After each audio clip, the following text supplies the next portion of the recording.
Welcome to the Chapman CRE webcast, produced by the Hayden School of Real Estate at Chapman University. I'm your host, Steven Ames, the Executive Director of the Hayden School. At the Hayden School of Real Estate, our goal is primarily centered around student impact, and especially in the area of employment and career. And one of the questions I hear most frequently from students and young professionals is, where are the opportunities in commercial real estate employment, and what are employers really looking for? Today's guest is uniquely qualified to answer those questions. Joining us today is Jim Dusserre, Assistant Dean of Career Outcomes and Employer Partnerships at Chapman University. Over the course of his career, Jim has worked with many of the industry's most respected firms, helping organizations identify talent and helping professionals navigate career opportunities across virtually every segment of commercial real estate and other types of business employment. Jim really has a front row seat to the hiring trends, compensation trends, emerging skill requirements, and the evolving workforce needs of our industry. Jim, welcome to the Chapman CRE webcast. Steve, thank you so much for having me. It's my pleasure. So let's get into it. Maybe we'll start with the big picture. Mm-hmm. How do you describe today's commercial real estate employment environment, and how do you compare it to what you've seen over previous years? Well, Steve, first of all, once again, thank you for having me. I'm really fortunate, really lucky to be involved with the MSRE, the Master's of Science in Real Estate program. Since its inception, I got to sit in on all the classes the first year, recruit the first couple classes. And when I was in the classroom, I was so dialed into real estate. Over the past couple of years, not as dialed in, but I still see what's happening out there. That's because you have a broader perspective Yes. of finance, accounting, all these other disciplines as well. Yeah. But knowing that Orange County, specifically Southern California, is really the heart of real estate and all the opportunities in commercial real estate. It doesn't seem like anything has changed over the past, big macro in the last 5 years or so, but please correct me if I'm wrong. But I think you're going to know more about like the nuances of everything. But just the fact that we have a thriving program, we have a major specific to real estate, commercial real estate. The undergraduate. On the undergraduate side, the need is there, the demand is there, and I think we're uniquely positioned to really be the heart of real estate in Orange County. I agree, and that's one of the kind of franchises that Chapman has. This is incredible location in the middle of Orange County, which is in the middle of Southern California, which I've always viewed as one of the most innovative commercial real estate centers in the country. And we'll get into that a little bit more. But, to your point about, is it different? Is it not different? I think, coming out of COVID, things were pretty desperate. And then there was a bit of a sort of a rebound in, say, call it 2023 and 24. People started, interest rates were still, they had ticked up, but activity had picked up again. And today we're hearing, kind of mixed messages about the economy and the capital markets. I mean, across the different disciplines that come out of the arduous college, I mean, what are you seeing on the hiring front? Because I'm hearing it's a tougher market and tougher environment. The job market, it's tricky. I mean, I'm not going to say it's, all suns or rainbows and unicorns out there. But when you stack it up to, in the financial crisis, it was much worse. In COVID, there was so much uncertainty. Everybody was just basically pausing everything. So I would say that the hiring landscape in general, it's not great, but it's okay. It's fine. I think there's still a lot of opportunities for people out there, especially young professionals. But what's changed, I think, more than anything is how you try to get a job. I think the days are over of somebody going to college, going to a university, you get the degree, and then here you go. You just apply and here's your job. You go to your career fair and decide which one you want to work for, that sort of thing. Right, exactly. Now it's more competitive. Super competitive, Yes. super competitive. And you know what? And I think the psyche of young professionals has changed a lot too. I had a great conversation with, our dean and some students. And sometimes you get in the classes, and you've seen it too, that with sometimes students are afraid to raise their hand and say something because they're, afraid to be wrong. And I think there's a stigma out there of being afraid to be wrong and afraid to be embarrassed. So as a result, some just don't try. Yeah. Well, I mean, it is a confusing time with the state of the capital markets and interest rates elevated. And then you throw AI in the mix. But the encouraging thing to me is when you look at our class that's going through the pipeline and just already have graduated, but now they're doing their capstone exercise. Very talented group, 24 kids, the most we've ever had in our graduating class. The vast majority have either found opportunities or upgraded what they had. There's a few that were plugging in, but just today we had 2 calls. You and I were both on it. Right. One with a top national title company looking for people because their current stock of employees is starting to age out and retire, and they're suddenly looking around going, wait a minute, where's our next, where's our talent coming from? And so they came to us and said, we want to hire your students. And then also a regional bank that's just gone through an acquisition and now is going to be expanding on the West Coast. So it's encouraging. We've had these conversations, and just to assure everyone, there's no apocalypse in employment happening. AI is not wiping out the industry. It's going to enhance it. And we are still seeing a strong current of employment opportunities for our students. Yes. So what we're trying to do at the Hayden School is not only find opportunities for people, but find opportunities that are compensated fairly, have upward mobility and career paths for our students. Not just placing them just in any type of job. And I think overall, I'm encouraged. Yeah. So just to step back, I think this will be interesting for our listeners. I did Alex Hayden and I taught a class sort of about evolving markets and the commercial real estate field. And our objective in that class is to connect them to the top companies in Orange County. And almost every class takes place off campus in the offices of the great companies that we have in Orange County, whether it be PIMCO or LBA or Greenlaw or many others. And I did a little research, and I did a presentation on the kind of the landscape of the commercial real estate industry in Orange County and Southern California in general, and a comparison to what it looks like nationally. And it's really interesting. Maybe we can show a couple slides here. Looking at the kind of breakdown of employment in the commercial real estate industry in Southern California, the way we broke it down was in categories of kind of what their function is. And so we felt that jobs fell into these categories. Intermediaries, which are brokers, property management agents who are working for, let's call it principals. Operators, these are the folks that are the developers, the value add operators who are essentially working with the capital sources on how they should allocate capital, which type of property should it go into, what style of real estate. Should it be ground up development? Should it be value add? Should it be core, just buy it and hold it?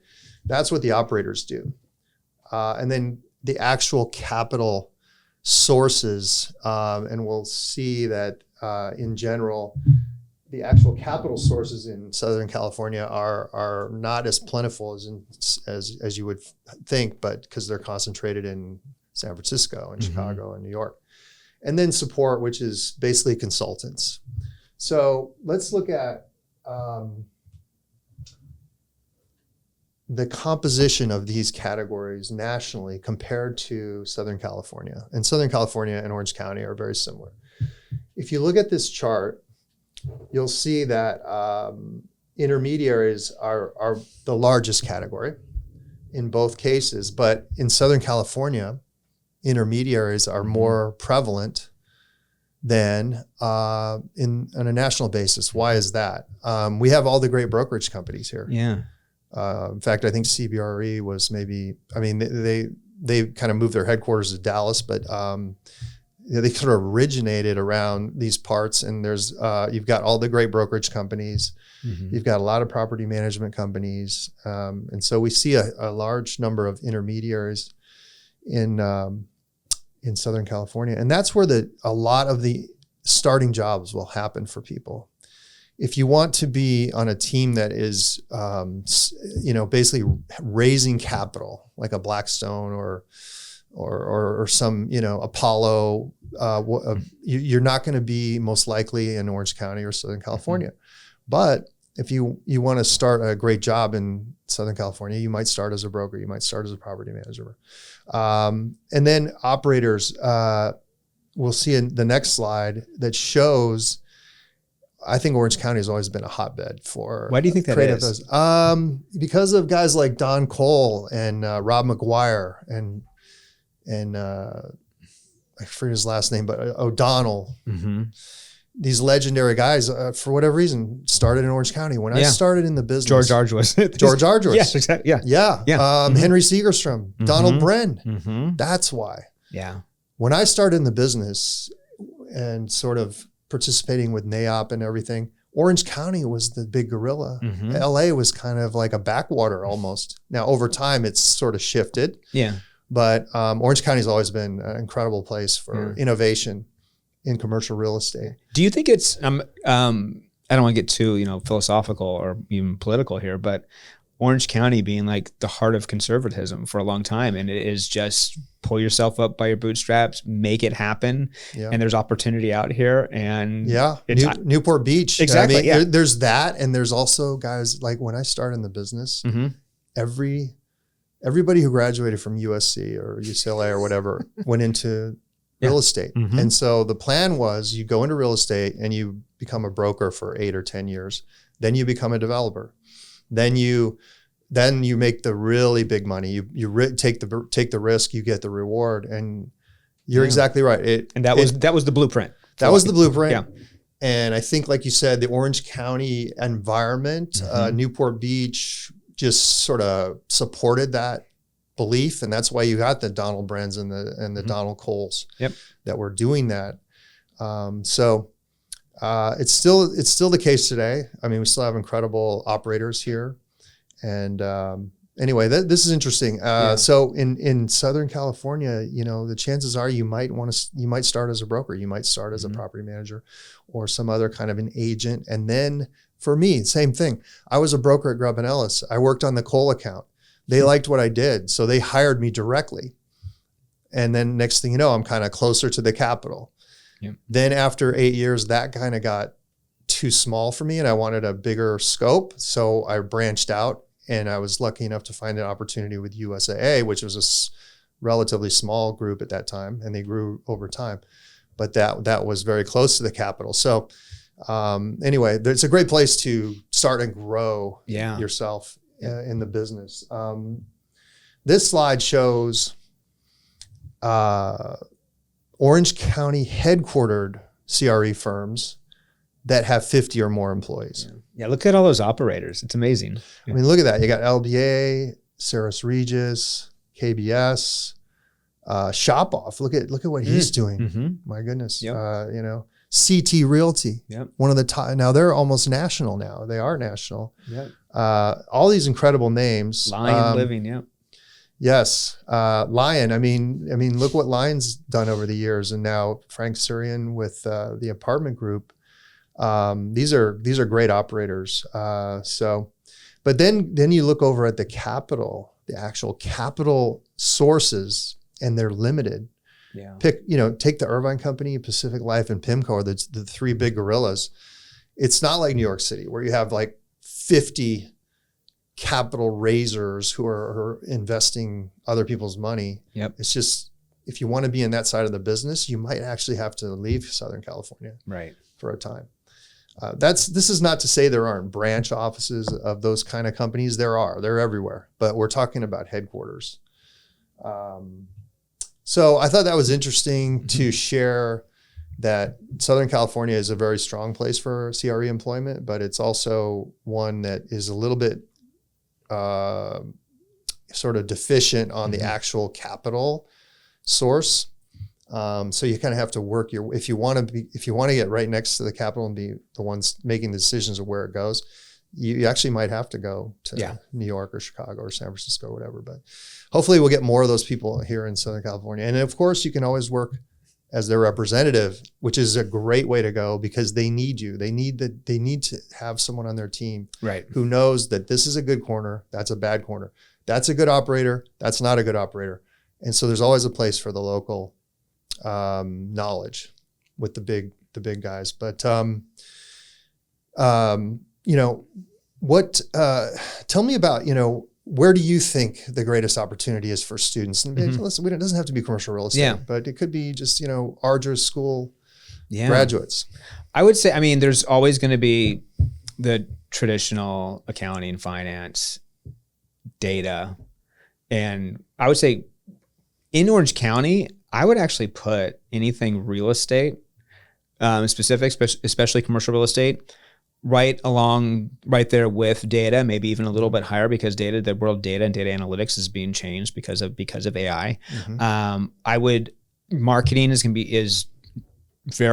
different. It's going to be very challenged, moving forward. But I would say hard skill. If you have a hard skill, that's what I would advise students to do. Get that hard skill. But then also, if you have the hard skills and a soft skill to go with it, if you have the IQ and the EQ, as we say, you're going to be unstoppable. Well, that was my next question for you is like if you were someone that was entering the job market today out of school, whether graduate school or undergrad, where would you focus your efforts? Yeah, you know what? I would just network, and talk to as many people as you can. Experienced professionals love to help college students. Leverage that for as long as you can. And there's never been a worse time to get a job by just applying. But there's never been a better time to use technology to your advantage. And it's mind-boggling how easy it is to get in touch with somebody, a decision maker. And the differentiators are, I think, the key. How do you differentiate yourself from everybody else? Because on paper, more people are looking perfect because of AI. However, in a normal application process, let's say you have 500 people applying to a job, you can get most likely about 10 will get to the screening interview, 3 to 5 to the next interview, and then 1 offer. The goal is to get into as many screening interviews as possible and being super strategic about it, looking up the job description, trying to find the hiring manager through your AI of choice, and find them on LinkedIn. And there's a lot of places you can find their emails. It's very easy to find people's emails now. Apollo.io is my favorite for students to use, and it's free. That's a great resource. And if you're super strategic, apply to maybe 1 to 2 jobs a day, as opposed to the easy apply. Because, newsflash, easy apply, you're not applying to anything. All you're really doing is adding your name to a list of all these other people. Be super strategic. Less applications with more quality is going to beat more quantity right now. Yeah. I've seen it. Couple examples. The guy who runs capital markets for JLL is an old friend. And we were talking about our program, and he called me up and said, okay, I got 2 internships coming up that nobody knows about. I'm going to give you the first shot. Give me your 2 best, or 2 of your best. And so I did, and they were highly motivated. They made a good impression. One of them got hired. And then we found out there was 300 plus applications behind the opportunity once it came out. But the committee had already sort of vetted this person early on. So the examples go on and on of, unfortunately or fortunately, in today's market, it gets down to who you know. Yep. But with that example you just gave me, the students that you recommended, you they did not know it, but they had an interview, a 1-year interview basically, or however long you knew them, kind of a thing. So you're on stage, you're performing every day, and it goes back to who you know. Right. Yeah. And then, so your point is, yes, you found an opportunity where you could get some favorable looks at some people. But if those people hadn't made the right impression on you, then you couldn't recommend them with confidence. Yep. So referrals. Exactly. Yeah. Exactly. So you don't know what connections are going to lead to. So you want to make the right impression with everyone you deal with. Yep. And the same thing applies to your career. You can't burn any bridges. You can't make false steps and do things that aren't 100% above board, because as we like to say, you spend a career building a reputation, and it only takes a moment to mess it up. Exactly. Yeah. So you have to be careful. But the same thing applies to employment. It's like, who do you know that wants to take a risk and say that you're good and you're gonna be a good hire for them? Yeah. And a lot of young professionals sometimes they feel weird about using a connection, using a relationship, or trying to get in through the back door, the side door. I tell them, you're doing the hiring manager a favor, because they don't have to go through those 500 applications. Yeah. If they get a referral from somebody, they are thrilled. And when I talk to HR leaders from some of the biggest companies around, they say that so much referral. It's a referral based, kind of system. Yeah. So students and young professionals, just get to know people, reach out to them, but don't make it transactional. A lot of them do not say in their first conversation, "Hey, can I use you as a referral?" The people you're talking to, they're smart. They get it. They know this is what you want, and they'll probably offer, but you really can't ask. Right. Yeah. When we students go and meet guest speakers and stuff we always tell them, don't be transactional.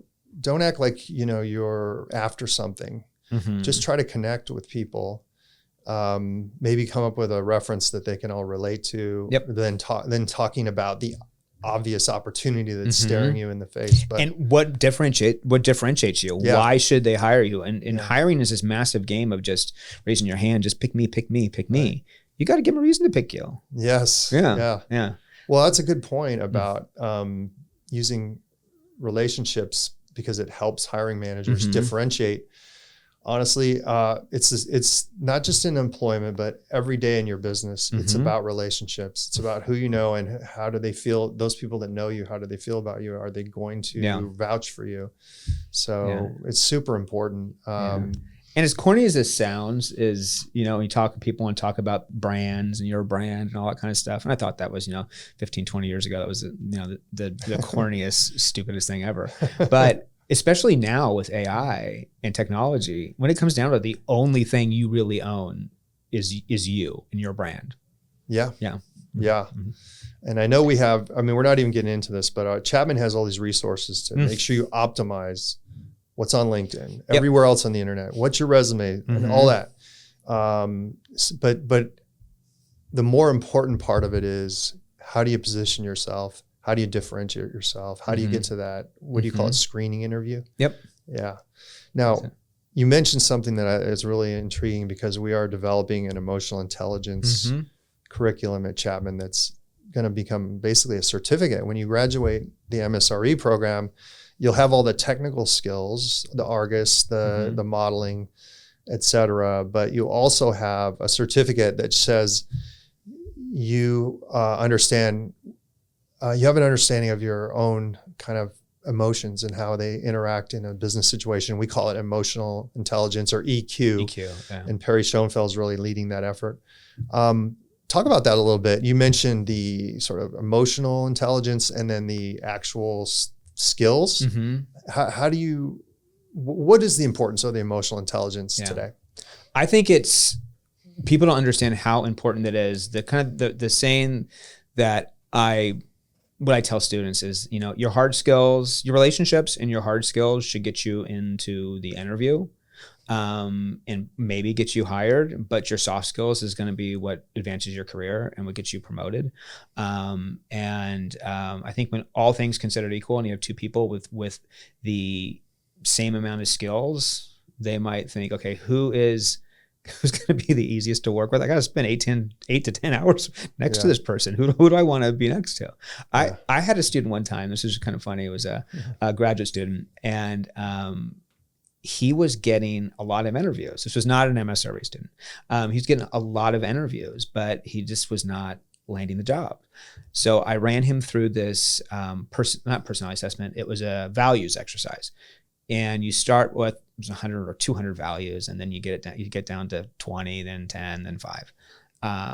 And by the time we finished, his values were like authoritative, power, just knowledge. And I had to give him some tough love in the beginning. And I said, you've got a great personality, you're a great person, but you come across as, you need more energy. Come across a little bit of a downer. So then we went through this exercise, and he says, oh my gosh, I'm a downer and I'm a know-it-all. And I said, well, hey, you didn't say it, I said it. And he says, you know what?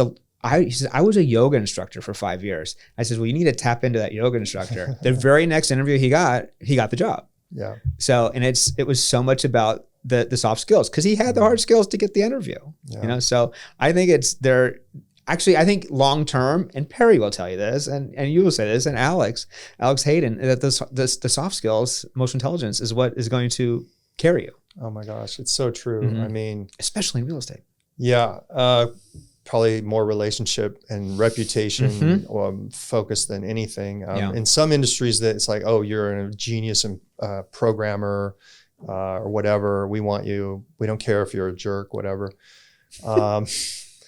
I've seen people come and go through my years in the business, and some of them, flamed out because, they burned a bridge, or they decided to go off on someone or whatever. Mm-hmm. Being with the same company for 26 years and, 4 different CEOs. I mean, one of the things you have to learn is that you have to embrace change. And that's part of emotional intelligence. When things change, you can't hold on to how it was. Where, this thing about where's my cheese? You're a mouse, where's the cheese? You can't just go to the same hole looking for the cheese every time. Sometimes you got to realize there's another hole somewhere that I've got to find, and you got to be open to it. Mm-hmm. So emotional intelligence is super important. Yeah. It's funny is that some of the promotions I've received in my career, my supervisor would tell me, they would say, one of the main reasons I promoted you was because I knew by promoting you, that would piss off the least amount of people. And there are many days when I would, after starting a new job, I would, at the end of the day, I would think to myself, I don't know if I did anything right today, but you figure it out. And when you have that support, it makes a difference. Yeah. No, it's so true. It's so true. I love it. Let's sort of shift over to this subject that probably people are bored about hearing, especially as it relates to employment, but artificial intelligence. I mean, I can tell you this: in the fall of last year, I would do an essay assignment, get it in, and start grading it, and I would say, 3/4. Some of them, a good percentage were written oddly. It's like, hey, student, don't be so familiar with me. Use the right tense. Use the right, don't be so casual, whatever. Yeah. And then when the spring rolled around, the same kind of assignment, suddenly there was maybe 1 or 2 papers that were a little like that. Almost every one was squared away. Yeah. AI. Yep. 100%. Mm-hmm. So what, in just 6 or 8 months, students who had sloppy writing styles had suddenly become incredible writers. Mm-hmm. So that tells you something. How does it apply to the employment situation, though? Oh, I think it's crucial, because especially like in a university setting, it's very difficult to. Well, I'll put it this way: when a parent, like of an undergraduate, will come in, the top 2 questions they will have are jobs and AI, and maybe even a combination of them. And all I can really kind of say is that, even the biggest experts in AI, they can only project out about 2 to 3 years. And then after that, they don't know what the heck's going to happen. So I think he's got to hang on. But what I would say is that, if you were a computer science major 25 years ago, 30 years ago, and you got into, designing software, you had a really good life for yourself, good career for yourself. Right now, getting into that space, probably not. So I think that the young professionals, it's just a redeployment of their natural skills is going to go towards AI. And you have to have, I think it's a university's responsibility to give students a knowledge in an area, and then you supplement that somehow with AI. Mm-hmm. I was at a really good little conference or retreat this past weekend, and somebody gave a really good speech, and they basically said that as far as technology, everything from the time you were born to 15-ish was normal, was natural. Everything from like 15 to 30 was kind of cool. Mm-hmm. Everything from 30 on could be perceived as being, I'm uncomfortable with this. It's very different. So the young professionals coming up with it right now, I think it's like the best time in the world for them to kind of to come up with AI. There's always gonna be the challenge of, what's gonna happen when you remove essentially a layer of potential employees. But I think with every technology that's come out, it's led to improvements and actually more employment. So we'll see. It's a great point. Yeah. And you can go back all the way to the Model T or even before that, and all these innovations were feared that they would wipe out, let's say somebody who's a weaver of, suddenly they were employed as, maybe selling textiles or whatever. Yeah. Innovation generally leads to productivity, which leads to prosperity and more opportunity for everyone. So ultimately, I think AI will prove that too, but there will be some rough transition here and there. Yeah. For me, what's really cool is I can meet with students and I'm showing them how some AI stuff works. I'm like, how the heck did this happen? That this older guy is showing them some stuff and they're kind of blown away. Yeah. So to me, that's fun, is to be able to expose young professionals to how to use this technology. Yeah. And it's not hard to use. We had an event on campus, and generally when you have an event, you get 100 people, just throwing out numbers here, you get 100 people sign up, maybe 70 are going to show up. Yeah, that's about right. We had an event where we had almost double show up to what signed up. And it was an AI workshop on how to put together a professional portfolio. And as it started, the professional who, was giving the workshop basically asked, the students, are you familiar with a couple tools? And maybe 2 or 3 of the students raised their hand. So they want the knowledge, but it's not even close to the point where a lot of them are getting that yet. Mm-hmm. Yeah. Well, I guess as we kind of move towards wrapping it up, I think there's a lot of viewers and graduate students and undergrad students that are kind of looking to launch their careers. Yeah. What advice would you give them who are just trying to get out there and get started? Yeah, I would say just that. Get started.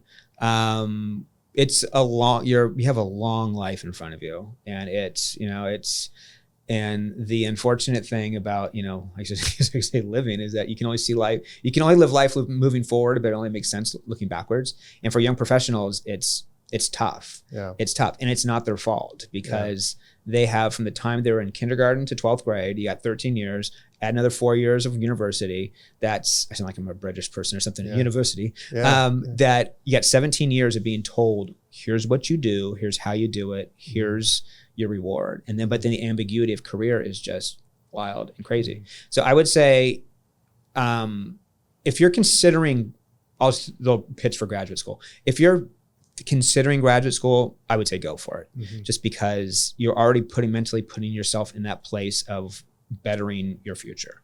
So, and this is a shameless plug for the MSRE. I don't think we're planning on going there right now with this podcast, but it's an amazing program. I would recommend it to a family member at a Thanksgiving day table because I believe in it so much. I've seen the amazing impact it's had.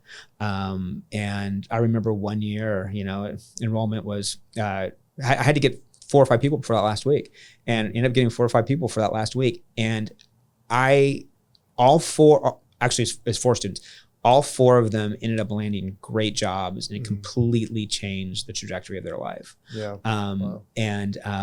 And the importance and emphasis on jobs and career for this, for the MSRE program is unlike anything I've seen. When you go around the classroom and you ask the students, okay, how you doing? Where are you? Where are you looking? And then I was in there that one class, and then, the couple students who were still looking, I'm meeting with them, and they're amazing, and being able to connect with people like in real time and to make that happen.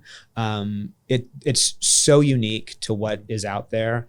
And if you're even slightly considering it, I would go for it. Yeah. And I would say, I would agree with you and say that, Alex Hayden, for the namesake of the school, is committed to the point where he is almost obsessed with making sure people get opportunities, or not just opportunities, but ones that are satisfying for them. I'm going to make one more plug for, we talk about technology, we talk about AI, we talk about how things are changing in a sort of modern way.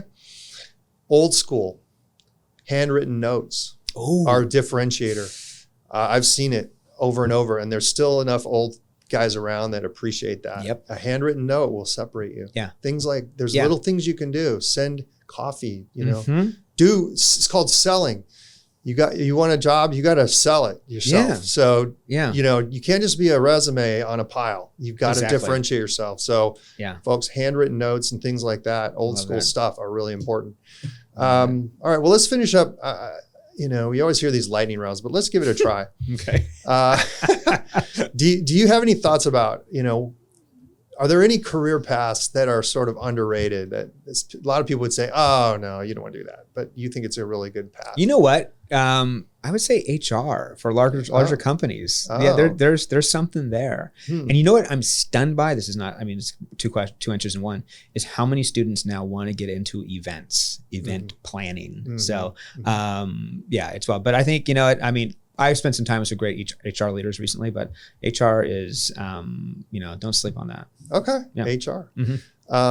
What do you think is the most valuable skill for long-term success? No, I'm going to, probably be, repetitive and like a broken record, but I would say that those people skills, but you need to know what the table stakes hard skills are. Yes. And stay on top of those, but those people skills, and and speaking skills, go to like Toastmasters, be comfortable being in front of a room of people, but soft skills, speaking skills. Yeah. Yeah. Good. Best career advice you ever got?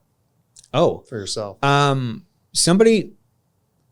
Well, I remember before I got my first job, my dad said to me, he says, son, they're not going to come knock on the door looking for you. You got to get out there. Yeah. And that kind of leads to, it's like, hey, when a company does great, the CEO is the one who gets credit. If a company doesn't, the CEO gets blamed. We're all the CEOs of our lives. We're more in control than you think. You're more in control than you think. That's great advice. And then give me one word that best describes today's employment market. I would say strange. Strange. And then if there's 2 words, the next one would be fun, which seems kind of odd. Yeah. Okay. Well, I love it. Well, let's leave it at that. Jim, thank you for joining us. Thank you for having me. Your perspective is really valuable because it comes from working across the entire employment ecosystem from the arduous college. Not just from real estate, but from finance and data and accounting and all those disciplines. So your advice is really valuable.